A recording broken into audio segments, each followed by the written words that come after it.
दम हो तो ईवीएम हटा करके चुनाव करवा लो, अगर जीत जाओ तो मैं गुलामी बजाऊंगा सरकार की। दिल्ली की जनता चुनाव हार गई है, वहाँ का विकास हार गया है, वहाँ का शिक्षा हार गया है, वहाँ का ऊर्जा हार गया है। हो कि दम हो तो ये बात सरकार से पूछो कि आप एक सीट उपचुनाव था, वहाँ बैलेट पेपर से चुनाव क्यों नहीं करवा लिए? बैलेट पेपर से करवा दीजिए, स्याही पोतने की व्यवस्था ये कर देंगे जो है। अब लोकतंत्र खत्म हो गया है, संविधान खत्म हो चुका है, भाजपा उसको शरबत बना करके पी ली है। ठीक,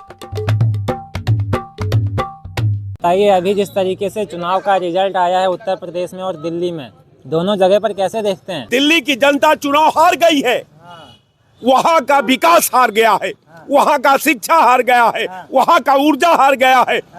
जो भी कहिए वो सब हार गए हैं, केवल आप जीते हैं। जैसे आपने हिंदुस्तान में इंडिया गवर्नमेंट बनाई, देश हार गया और आप चुनाव जीत गए। आपका यही मामला है, यहाँ का बेरोजगार चुनाव हार गया, यहाँ का उद्योग हार गया, यहाँ का ऊर्जा हार गया, यहाँ की सड़क हार गई, यहाँ का नहर हार गया, यहाँ का सब कुछ हार गया। केवल भारतीय जनता पार्टी चुनाव जीत गई, सरकार बना ली, केवल राम रहीम करती रही। एक राम जन्मभूमि और दूसरा मेला, 10 साल के अंदर इस भारतीय जनता पार्टी की यही उपलब्धि है। कहती है कि साहब, अभी इसके तमाम वक्ता आपके चैनल पर कह रहे थे कांग्रेस मिटा देंगे, कांग्रेस को बाहर कर देंगे। कहां? देश को लूट लिया। अब कांग्रेस ने देश को लूट लिया। कांग्रेस का नेतृत्व जो है नेहरू परिवार कर रहा था, बिल्कुल सही बात है, लेकिन नेहरू परिवार के पास आज उतना ही संपत्ति है जो सरकार की संपत्ति है, सरकार का आवास है, और नहीं तो बाकी नेहरू परिवार के पास कुछ नहीं है। आपके पाप की जीत हुई है, आपके संविधान के साथ जो है दुरुपयोग का जीत हुई है, और आपके नापाक भारत के सपने का जीत हुई है। यहाँ भारत हारा है, संविधान हारा है, व्यवस्था हारी है, भाईचारा हारा है, सब हार गए। आप चुनाव जीत गए, संविधान हार गया। बिल्कुल, संविधान इसलिए हारा कि जो वीडियो क्लिप थी, वहाँ का दरोगा का रोल, दरोगा एक जिला पंचायत सदस्य को 3 झापड़ मारता है और कहता है कि तुम्हारा और तुम्हारा यहाँ का दोनों का वजूद मिटा देंगे। ये आपका तांडव था, ये पुलिसिया गुंडागर्दी थी, और गुंडागर्दी का अंत होना समय की पुकार है, ये निश्चित होगा। प्रशासन के दम पे योगी जी ने चुनाव जीता अखिलेश है। यादव इसके पहले वह काम किए होंगे अपने प्रत्याशियों के लिए। वो तो नाम गिना रहे अरे वह हैं। नाम क्या गिनाएंगे? अपने प्रत्याशियों के लिए इसके पहले वह किए होंगे। जो करता है वही बताता है, जो नहीं करता है, भारतीय जनता पार्टी यह काम कभी करने वाली नहीं है। पुलिसिया के बल पर चुनाव जीते या अधिकारियों के बल पर चुनाव जीते, ये भारतीय जनता पार्टी के कल्चर में नहीं लिखा है। भारतीय जनता पार्टी यह काम करती है। अखिलेश यादव अगर इस चीज को कर रहे हैं, उत्तर प्रदेश के पूर्व मुख्यमंत्री रह चुके हैं बड़े प्रदेश के, और राष्ट्रीय अध्यक्ष वर्तमान समाजवादी पार्टी के हैं, उनको इस शब्द का इस्तेमाल नहीं करना चाहिए जो है। सर आप बताइए, अभी जो मिल्कीपुर में उपचुनाव हुआ है, दिल्ली में भी अभी चुनाव हुआ है, कैसे देखते हैं? ये बात आप सरकार से करिए कि ईवीएम हटा करके मर्द हो तो कोई सीट पे चुनाव करवा करके जीत जाओ। ईवीएम अभी लोकसभा के चुनाव में ईवीएम था कि नहीं? ईवीएम अभी लोकसभा अभी चंद दिन पहले जो है ईवीएम था कि नहीं? उसमें 37 सीट कैसे ये लाए? उस समय वह जिंदा मैं कह रहा हूँ कि दम हो तो ये बात सरकार से पूछो कि आप एक सीट उपचुनाव था, वहाँ बैलेट पेपर से चुनाव क्यों नहीं करवा लिए? क्यों करवाया जाए? दम हो तो ईवीएम हटा करके चुनाव करवा लो, अगर जीत जाओ तो मैं गुलामी बजाऊंगा सरकार की। वही गुंडई की बात आ जाती है। बैलेट पेपर से करवा दीजिए, स्याही पोतने की व्यवस्था ये कर देंगे जो है। अपने 10 गुंडों के साथ जाएंगे और शाही बैलेट पेपर में पानी डाल करके व्यवस्था ये करेंगे। वही गुंडई इस टाइम भाजपा सरकार है, भाजपा गुंडे वहाँ जीत रहे हैं। भारतीय जनता पार्टी नहीं करती है, भारतीय जनता पार्टी वही काम नहीं करती है। लोकतंत्र खत्म हो गया है, संविधान खत्म हो चुका है, भाजपा उसको शरबत बना करके पी ली है। ठीक है, भाजपा लोकतंत्र और संविधान सब शरबत बना करके पी चुकी है, उससे कोई मतलब नहीं है जनता से।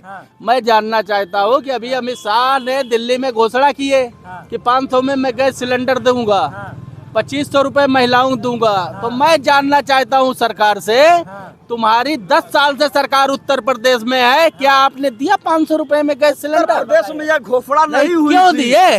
उत्तर प्रदेश भाई उत्तर प्रदेश में एक घोषणा नहीं हुई थी 500 रुपए में सिलेंडर, और ये जो नहीं, उत्तर प्रदेश में 15 लाख की घोषणा किए थे मोदी जी कि मैं चुनाव सरकार की जीतूंगा, व्यवस्था 15 लाख होगी तो दी दूंगा। जाएगी, नहीं होगी तो नहीं दी जाएगी। कोई घोषणा पत्र में नहीं लिखा गया था कि आपको 500 रुपए में सिलेंडर दिया जाएगा। खाना नहीं खाओगे? अपने कमाई से खाना खाइए, अपने कमाई से खाना खाइए जो है। आप सरकार के बदौलत थोड़ा ही खाना वो खाएंगे। कह रहे हैं 15 लाख रुपए नहीं आए जो मोदी जी ने बिल्कुल नहीं दिया जाएगा। क्यों दिया जाए 15 लाख रुपए, ये बताइए। आपको कामचोर बनाया जाए, आप परिश्रम करिए, नौकरी चाकरी करिए, पढ़िए लिखिए, आप अपना नौकरी लीजिए जो है। अब 15 लाख रुपए काहे के लिए आपको दिया जाए? फ्री में राशन कहेंगे फिर क्यों नहीं? अरे फ्री में राशन तो ये आज से नहीं फ्री का राशन है, हाँ, ये सदियों से फ्री का राशन चला आया। मनमोहन सिंह ने भी सुनिए सुनिए, सन 2002 में जो है, हाँ, जब सपा सर्वे करवा रही थी हाँ, ये राशन कार्ड वालों का, ये कहे कि जिसका 2002 के बीपीएल सूची में नाम रहेगा उसी को राशन मिलेगा। उसी के पैनल पर वह राशन चला। और भारतीय जनता पार्टी ने जब उत्तर प्रदेश में सरकार बनाया तो सबको राशन दिया जो है, और सबसे ज्यादा राशन सब लोग ले रहे हैं जो है। बताइए क्या जवाब देंगे? ये सब जुमलेबाज है सरकार, ठीक है। और ईवीएम से चुनाव जीत रही है। काला धन लाने के लिए बोली थी। मैं पूछना चाहता हूँ, काला धन आया हाँ, देश में कि उसको मोदी जी अकेले पी गए पूरा काला धन? बताइए। काला धन वो पी गए। 15 लाख रुपया बोले थे जनता को दूंगा। वही जुमला जो है दिल्ली में 500 रुपए में गैस सिलेंडर का दिया है। वही जुमला आप क्यों नहीं अख्तियार कर लिए? अब मैं वही सरकार से आप लोग सवाल पूछिए कि 500 रुपए यूपी में जहाँ जहाँ सरकार है, आप क्यों नहीं गैस सिलेंडर दे रहे हो?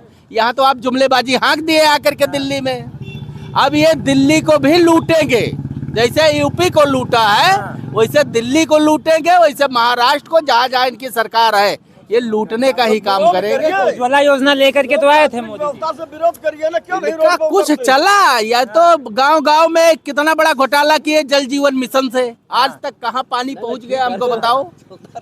तो इनका खाली महाकुंभ में कितना बड़ा घोटाला हो गया, कितना पैसा गया, और लाखों में नहीं मर गए वहां पे।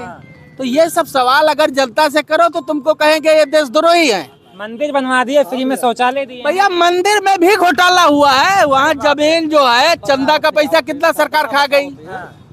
और जो राम भक्तों पे गोली चलवाया था अधिकारी, वही ट्रस्ट का मालिक बना बैठा है। वहाँ भाजपा कैंडिडेट है साला अयोध्या में।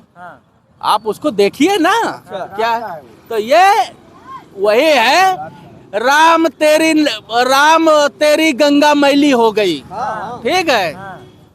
तो कलयुग छा गया है पूरा अच्छी तरह से। गंगा लाशों से पट चुकी है कुंभ मेला में। तो ये सब बताने की बात नहीं, पूरा देश देख रहा है। बस ये चुनाव जीत रहे ईवीएम से। ईवीएम जिस दिन हटेगा उसी दिन इनका अंत होगा। जैसे रावण का, और रावण का जान जो है नाभि में था, वैसे भाजपा का जान जो है ईवीएम में है। अखिलेश यादव ने कहा वो जो चुनाव आयोग है वो मर चुका है। वो तो मर चुका, उसको कफन ओढ़ा दिए समाजवादी पार्टी, कफन लेकर के कफन दे दिए चुनाव आयोग को। चुनाव आयोग अगर जिंदा होता तो न्याय अपना ही दफन हो गई जो है मिल्कीपुर में। वह दूसरे को कफन, क्या चुनाव आयोग को क्या कफन देगी? वो पहले ही कह रहे थे कि वह अपना ही दफन हो गए अखिलेश यादव समाजवादी पार्टी के जो। वो पहले ही कहे थे कि चुनाव मतलब कि वो उसके दम पे, प्रशासन के दम पे चुनाव जीते। 37 सीट कहाँ से जीते थे? उसी चुनाव आयोग के भरोसे वह जीते थे जो है। जीतते हैं तो माला पहनते हैं, और हारते हैं तो चुनाव आयोग पे जो है, आयोग पे बादशाह गजब। अखिलेश यादव कह रहे थे 80 में से 80 जीत जाएंगे, फिर भी ईवीएम पे भरोसा। अखिलेश यादव की बातें मत करिए। किस अखिलेश यादव की बात करते हैं? जो परिवारवाद की पार्टी है जो है, उस यादव की बातें मत करिए जो है। परिवारवाद की पार्टी है भाजपा। कौन सी परिवारवाद नहीं, पूरा गुजराती कब्जा किए हैं भाजपा में। मिल्कीपुर में क्या अवधेश पासी के ही लड़के को चुनाव लड़ाना था, और कोई दूसरा पासी नहीं था, कोई दूसरा कार्यकर्ता नहीं था। कोई अमेठी में चुनाव लड़ने के लिए स्मृति ईरानी आनी चाहिए थी। गुजरात, उत्तर प्रदेश के नेता भाजपा से मर गए हैं क्या? लोकतांत्रिक व्यवस्था बनारस में चुनाव लड़ने के लिए गुजरात से मोदी आएगा, यहाँ की जनता मर गई है। भाजपा के नेता यहाँ मर चुके हैं क्या उत्तर प्रदेश में? भारत का नागरिक होने के नाते किसी भी लोकसभा में जाकर के आदमी चुनाव लड़ सकता है जो है।